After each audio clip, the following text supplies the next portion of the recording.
I recently read a remarkable African fable, and it was so good, and it applies to today's gospel. So I'm going to tell you the gist of the story. A long time ago, there was a duck and a hen.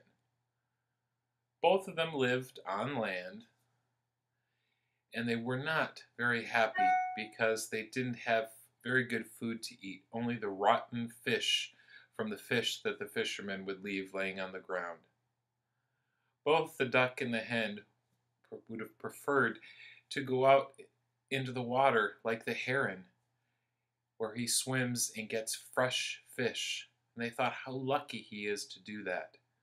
The duck told the hen, "I want to go learn to swim and catch fresh fish in the water." And the hen told him, "You can't do that. We're land birds. If you go out into the water, surely you will drown." And the duck complied. Until one day it was so hot, the fish stank so bad that they couldn't even bear to eat them. And the duck saw the heron out swimming in the water, gobbling up all the fresh fish. The heron saw the look on the duck's face and said, "Why do you look so sad?" And the duck said, "Well, you're lucky. You can go out in the fresh water, nice where it's cool, and eat fresh fish. There was a time when I didn't think I could go into the water and swim, but I did. Come with me, and I'll teach you." The duck was a little reluctant, and the hen started yelling at him not to do it because he would drown. The heron coaxed him, and the duck gave in and went into the water and learned to swim and was very happy because he could eat fresh fish and was never hungry again.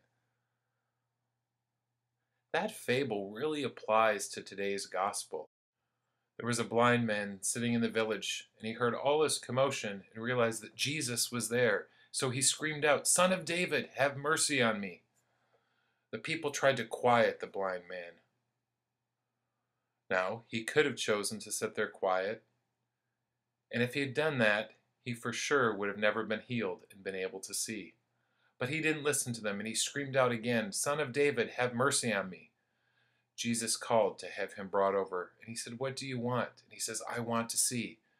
He said, "Through your faith you will see." And all of a sudden, the man was able to see again. And this so applies to us, because so many times we feel like we're being called to something different, maybe led to something better.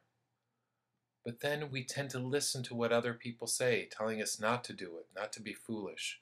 But we always have a choice. We can either follow the masses, or we can follow our heart and follow what God calls us to do, and something wonderful could happen in our lives. The key is following God, like in today's gospel where Jesus talks about faith, meaning that if we have faith and trust God, that God will heal us and we believe Him, He will lead us.